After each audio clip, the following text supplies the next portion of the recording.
Hey guys, it's Ben the Coin Geek at Old Pueblo Coin. Thanks for joining us today. Appreciate you hanging out and spending time as we look at coins together and talk a little bit about a coin collector's dilemma. And sometimes this is a little bit more of a coin dealer's dilemma.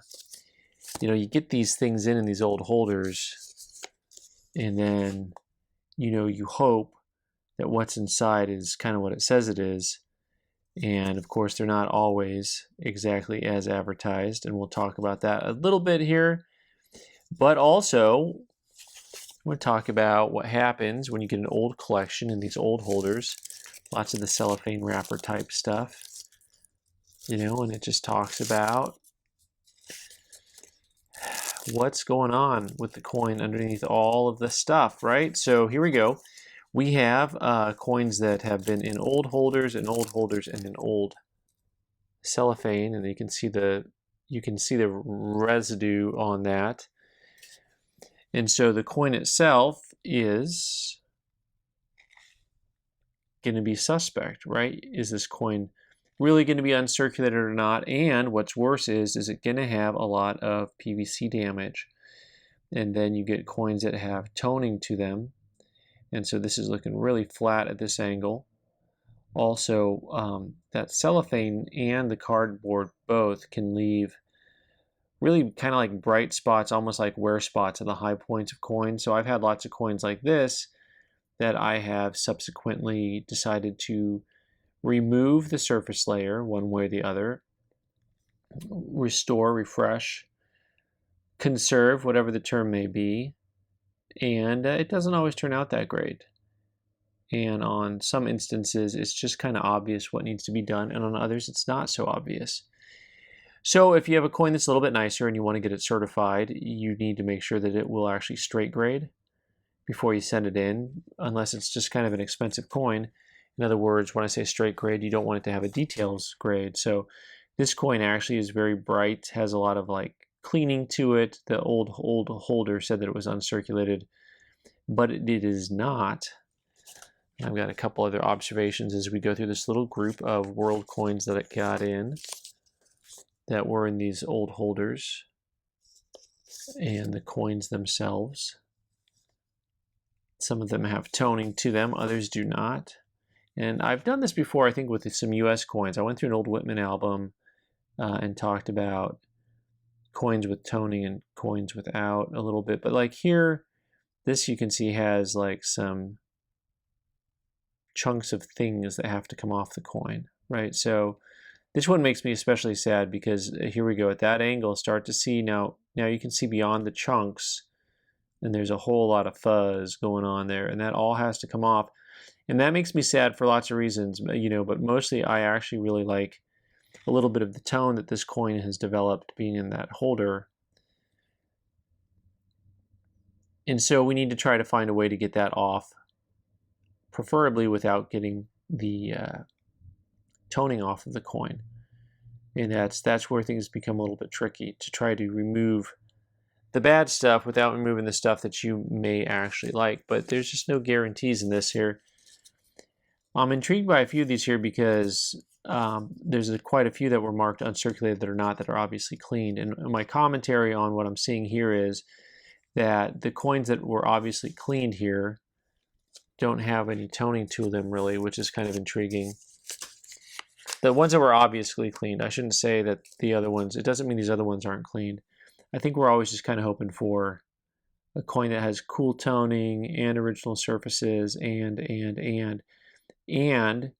the reality is that a lot of coins, if they're kept especially in a humid area, if you get a lot of moisture, so basically everywhere but Tucson, you probably need to be very aware of how you're housing your coins for the long term. And I know people who, for some reason or other, their coins don't end up in their house, they end up in a shed or something, and then there's even less environmental controls. Here you go, even on this Columbian Exposition, you can see all the stuff that's built up on that coin. So that one didn't have any cellophane to it, but some of these ones, even with cellophane, they still had some stuff going on here. So I just like stuff in old holders. That's probably really loud. Sorry.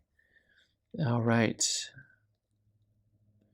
And you see, even on this coin, right away you can see all of the extra stuff on the coin that takes away from the surface of the coin itself. So not sure, still not sure what to do, because this coin actually underneath there looks to be pretty nice.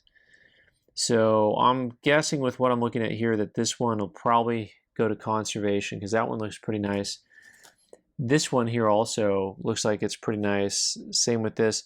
I have some curiosity on this piece as to whether the surfaces underneath that toning are going to come back bright and shiny like this, or if they're going to remain kind of a nice natural surface.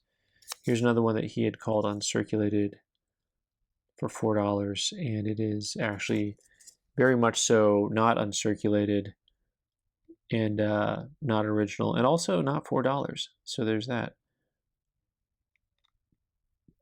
Don't forget the third side of the coin. Well, always lots to be learned from the third side of the coin.